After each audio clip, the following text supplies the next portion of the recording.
Shirley Moore here from Be More Interpreting, just coming to you from my car.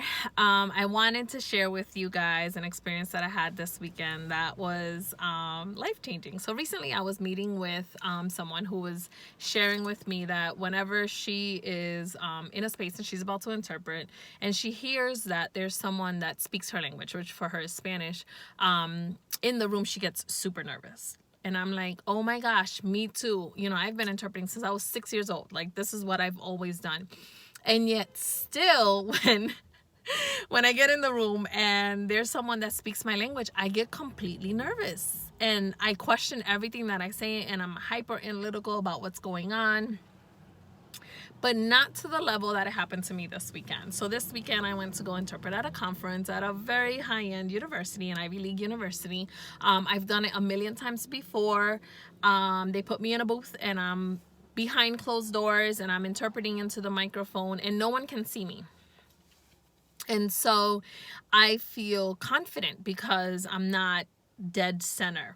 However, this time I was dead center. So the sound people weren't coming in and I was left in a room, a conference room, full of scholars in their industry and in their fields.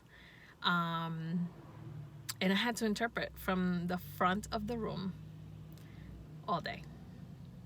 I literally sat next to the client that I was interpreting for and provided a simultaneous interpretation into his ear.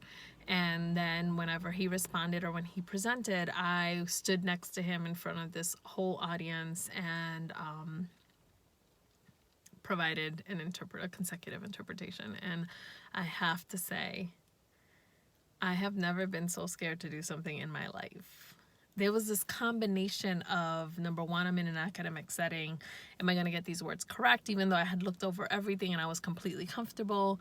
And then number two, these are freaking academic people. I'm so scared to be in front of them. Am I going to look dumb? Am I going to say the right words? What if I don't use the same tone or I don't do this man's work justice? And it just became almost paralyzing. I don't think that I froze because I understood that this is my firm and that I stand for something and I need to embrace who I am and what I stand for.